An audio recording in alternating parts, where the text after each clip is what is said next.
Alright, so I thought I would start out here by showing a little bit, and what I just do is not even really gambling. I'm not claiming to be some expert or anything. I pay like one or play the games that cost like $1, $2, $4 if I'm really feeling crazy.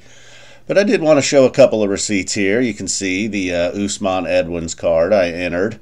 Didn't feel super strong about Leon, I'll be honest. I picked him just because my budget was running low after it felt great about Merab and Costa. He's got Woodson. I also really felt strong about Woodson, and then he was the one loser I had on the night, you know. And the problem, one thing I've noticed about making these picks on YouTube, these two guys, Marino, but then this guy, and there's so many names, dude. They're hard. Merab Dvalishvili, I know that one, kinda. So then over here, this was my big winner. Look at that. Boom. 6 for 6 at UFC Paris. Again, this was probably just a game that cost like $2 to enter. Maybe even $1 to enter. I don't know. I finished 12th place there, as you can see. FZAPA 20. $35 bag. Not bad for $1 or $2. Had Whitaker. Felt strong about that. Kopylov. But then over here, I kind of stole a little bit with St. Denis and Gomez. It was UFC Paris. They're both French guys. I figured they had favorable matchups. Felt good. I feel like Nathaniel Wood might have been an underdog that fight. Ziam, who knows, probably just didn't have much money left. As you see, only 7% of the people picked him. They fucked up. 96% here. So let's just get on to this card, UFC 281. And should we start at the top with Alex and Izzy, or should we go all the way down to the prelims? I feel like I'm going to go all the way. And I'm going to try to get through this. I'm not going to pull... I don't want this to be some 2-hour video. So I'll make my picks, maybe give a quick reason why. Maybe even if I don't even know why I'm picking it, I'll be honest about that too. You know, you get down to guys like Trezano and Choi. You know, those are tough ones to pick. Arce, Montel Jackson, some of these guys. This fight here, you know, other than I think he may have beat Maximov, or was it him that beat Maximov? Somebody on here beat the Diaz wannabe guy. Then you got this one. Here's an interesting matchup. So let's just start down here at the bottom. I'm going with Ulberg. I think Nikolai here, it's his 3rd fight this year. Everything being equal, I think, and in fact, he has a loss over a guy Nikolai beat, but what I don't like is this his 3rd fight this year. He's kind of rushing. His 3rd fight in 9 months, in fact. And neither one of his 2 previous wins were like quick 30-second wins, anything like that. So we're taking Ulberg here. He is a slight favorite, minus 135. And then we go up here to Arce, who I think I'm leaning towards over Montel Jackson. And he's a plus 170. You know, you're going to have to mix in a few underdogs. Let's take a look at here and see what Arce's done. He's been alternating loss, win, so he's due for a loss, but never mind all that, right? Fought back in April. Lost to Song Yadong before that. No real shame in that. Lost to Dawoodu. So he's lost to some good fighters. He beat a Rosa. That's all the way back in 19. Did not fight at all in 2020. So I don't know if he's had an injury issue or what's going on there. So let's take a quick look at Montel Jackson before. But I think I'm going with Arce. Strikes landed per minute. Arce, accuracy to Jackson. Jackson, more of a takedown guy. Ooh, takedown. That's about 5. Ooh, he's got a strong reach advantage. Arce perhaps missed weight in a previous fight. Oh, man. See what Montel's done here. I said this was I wasn't going to take. Okay, he's won 2 in a row.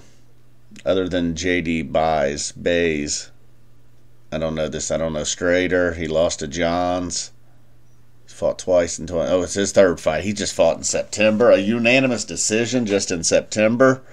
I think we're going to stick with Arce there. Not completely confident in that pick, but we're going to need an underdog or two. Now we got Trezano and Choi. This was another one that was a bit of a toss-up. Let's see, look at Choi's last couple of fights. Let's see, strikes landed per minute about the same. Trezano a little more accurate. His takedown accuracy is higher. Let's see what he's been up to. He's lost 2 in a row, although to very good fighters. Lucas Almeida, I believe it's Lucas Dawada. Before that, picked up a win over Klein. Let's see what Choi's been up to. Now, I know Choi's been a couple slugfest, right? Has he fought recently? Nah, he fought back in June. He lost a decision in June. Okay, so we got 2 guys lost before that to everybody beating Julian Erosa. This poor guy keeps showing up everywhere. He lost Bruce Leroy, so he's coming off 2 losses in a row. So now we're going to have to go back. We're going to have to look at some stats here. I think I'm leaning towards Trizano. He looks younger. I don't know if he is in fact younger. He's got a little bit of a reach disadvantage. We're going to go with Trizano there, I believe. I believe Dan Hardy, I watched his video. I believe he was on Trizano. Carolina, as much as I love her and her Polish power, we're going with Gomez on this one. Carolina, slight. Oh, no, that's basically a pick-em. Minus 105, minus 115. That one's real close. Although Carolina did get a big win in her last fight, I think we're going to go with Gomez here. Just looks like a much bigger lady. And then Matt Steamroller Favola versus Ottman. Again, you know, this one, I like Ray Longo. I listen to the Longo Minute every week on the Anakin Florian podcast. I'd like to see Matt Favola get a win. He's a plus 115. And then Ottman, you may recognize that name. He's the guy that over on Fight Island was like trying to do some James Bond shit, leaving his room, like scaling the walls, trying to go outside the building, go from one room to another.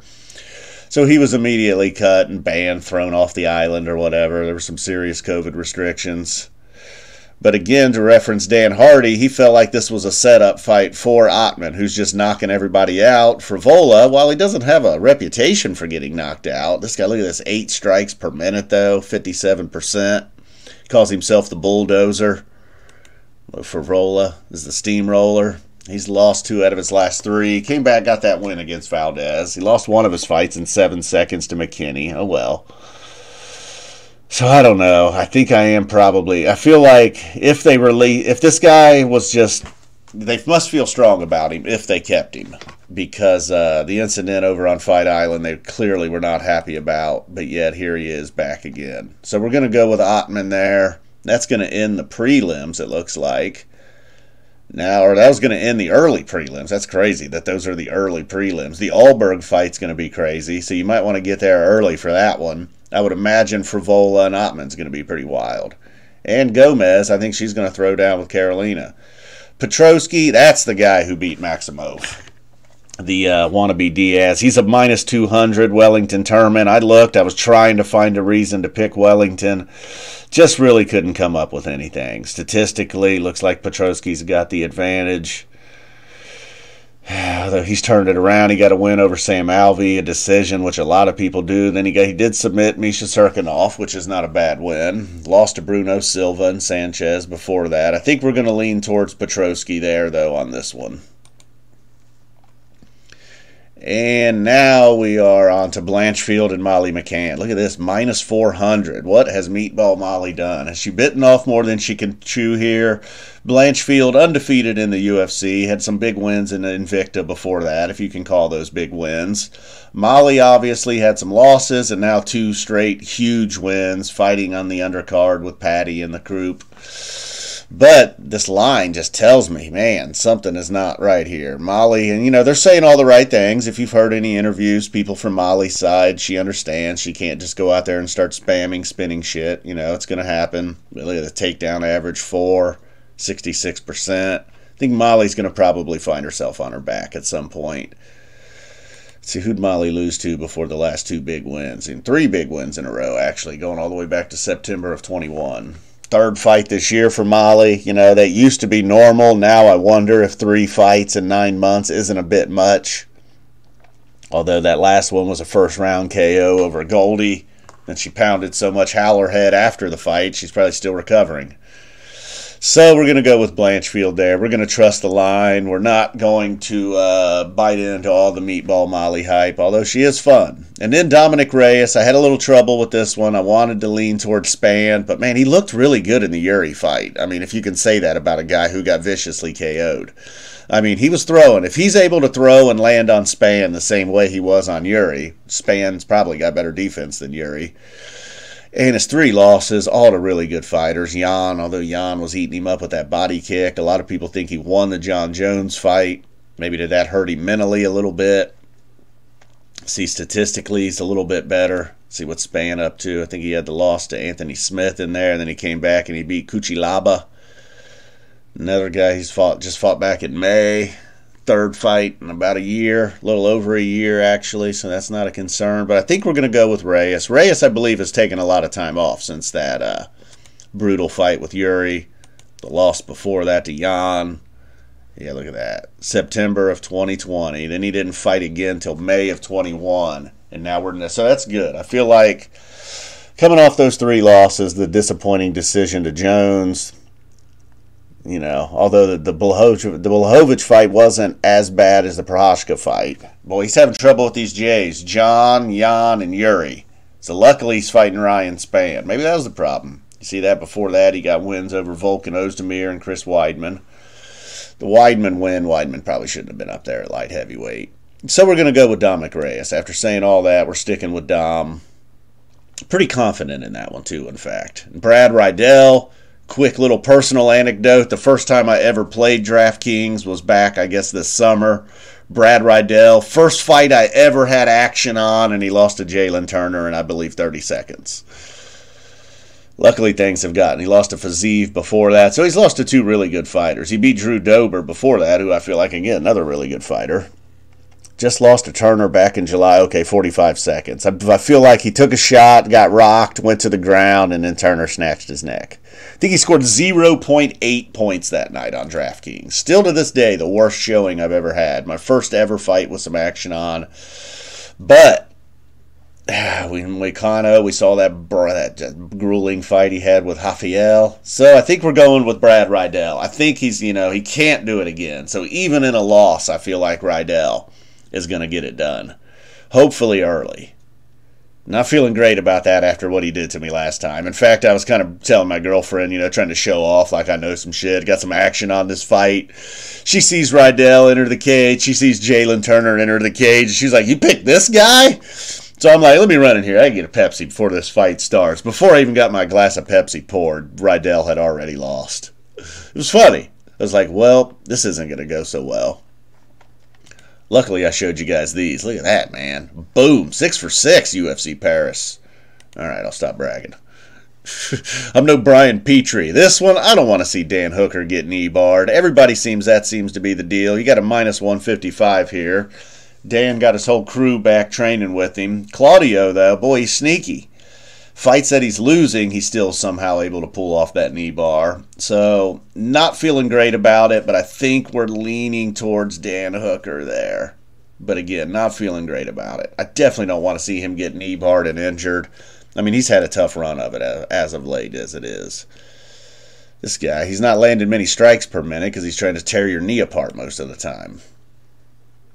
You see Dan here lost 4 out of 5. He had that big win against Nasrat Kasparast. My favorite name in the game. Lost to Makhachev and Arnold Allen. Lost to Chandler and Poirier. I mean, my God. So he took a little step back here, and he won the fight against Nasrat Hakparast. Arnold Allen. Not nearly as fun to say. So we're going to lean towards Hooker there. I think Claudio's last win was against Clay Guida, of course. Got his knee. Gutierrez and Frankie Edgar, Gutierrez, saw him fight in Columbus, was really impressed with his win that night. Love Frankie like everybody else, but you see here the plus 180, and that's probably because people love him so much. Probably should be more like a plus 220. This should maybe be, we're leaning towards Gutierrez strong here. But I'm rooting for, my heart will be with Frankie. My $2 will be with Chris Gutierrez. Dustin Poirier and Chandler, I think I'm leaning towards Poirier. Chandler could come in there. He's going to fight like a wild man, I'm assuming. He's going to come in like a bat out of hell. And if he's able to get Poirier hurt, because it could be the fight. Poirier's been in some wars, and, you never know when it's going to be. But sometimes, just like, boom, that's it. Guy went from great to not so great really quickly. See what Poirier's done here in his last couple fights. I know he lost the fight to Charles. Charles was hot right then. Then he had the 2 wins against Connor. He had the win against Hooker all the way back in 2020. Lost to Khabib, obviously. Tough to say, But he's getting up there. Chandler, of course, we all know his deal. He's come in. Big win, couple big losses. Another big win against Ferguson. He's a plus 190. I think I'm sticking with Poirier by decision there. I think he's going to get it done. It's probably going to look a lot like the Gaethje fight. Chandler's going to have his best moments in the first round. But then he'll slow down, and Poirier will continue to trudge forward, landing more shots. Poor up Chandler will still, of course, land punches in the second or third. Might even knock Poirier down, but Or Chandler could just stick to a wrestling game plan and win the fight, but I don't think so. I think he's going to be there trying to knock Poirier out. He's going to be unsuccessful. Dustin by decision. Weili, Zhang, I mean, I think nobody's given Carla much of a chance. Carla, extremely likable, plus 270 as a champ. Probably going to remind us a lot of the when she lost her belt to Joanna. Weili, Zhang to reclaim the belt at minus 340, probably in the first round. Then we're going over here to Izzy and Alex. I guess I should say up here. I think I'm going to go with Izzy by decision, although it remind not to compare Alex to Francis, but it does have a little bit of a Francis and Stipe vibe to it. You see here 6 landed per minute. It just doesn't have much. Just 6-1 overall. I mean, Izzy's has 6 great UFC wins. And Izzy pointed out in an interview, like, if this guy had to run through the gauntlet that I had to run through, he would not be here as an undefeated UFC fighter. But it's amazing this happened, you know. Okay, he lost to Jan when he went up to 205. Got a second win over Robert. Got a second win over Vittori. Beat Cannonier. Smoked Costa. Big wins before that, too, like the Brad Tavares wins. Whoever that guy was, he beat in his debut. Robert Wilkinson, yeah, Vittori early on. Brunson, okay, the Anderson fight. Gastelum, that one was crazy. But look at all these. Gastelum, Whitaker, Romero, Costa, Jan, Vittori. I mean, there's no way. Other than a 205 fight. But, like I was saying, it feels like he needs to be pretty damn on his mind and his P's and Q's, as they say. We got a little Adesanya action there. I don't know if that's even legal. So, we're going to lean towards Adesanya by decision. Alex's only chance, I think, is to land either a head kick knockout or, of course, that big left hook, which he does tend to get on people. But we're going to take Israel by decision. I would be surprised if Israel's able to put him away. Look at very low and not a great DraftKings pick. Israel, not a high volume guy. You see, they're just a little under 4 strikes per minute. Accuracy 53. Would have thought it was higher. You see his accuracy 68. Takedowns not even a part of their games, really. I think he might have tried to throw up a submission from his back against Jan, possibly. But we're going to go with Izzy by decision. All right, and I guess we're going to end the video just like that, kind of abruptly. I guess we could go back through it, in case you need me to. We're taking, oh, now watch, I'm probably going to pick, I think we picked Alberg. I think we picked Arce. I think we went with Trezano. We went with Gomez. We went with Ottman. We're going with Petroski. Going with Blanchfield. Dom Reyes. Brad Riddell, even though it's sketchy. Hooker. Maybe picking with my heart. Chris Gutierrez. Poirier. Weili. And Israel. Feeling really strong about this like everybody else is. Feel pretty confident in Izzy. Then down here, I guess I have the most confidence in Blanchfield and I guess Reyes. I think Reyes is going to win that one pretty easily. Probably stoppage. Guess I like Ottman. Got a little Ray Longo love clouding my vision here. He's only a plus 115. Frivola felt really good. He even snuck on the Ray Longo minute. Feeling good about Gomez, Juarez, Silvana, Julio Arce, Nikolai. Probably would have picked you if you had an easier last name to pronounce. But Carlos Alberg, that's pretty easy. And once again, don't forget, I went 6 for 6 at UFC Paris. Turned $2 into a whopping $35. And then over here, might have got a little lucky with Leon. But boom, Woodson early in the night, I thought I was done for. This guy here, Alta Mirano. But that big win over De Silva, round 1 finish. Costa. What an ugly fight. Marab, again, an ugly fight. We'll take it, though. I figure if you can get 80 points in each square, you're doing pretty good. Almost averaged 80. Took home some ducats. $10, man. Not bad. I was happy. I was celebrating Leon's win. All right, guys. Boom. We're out of here.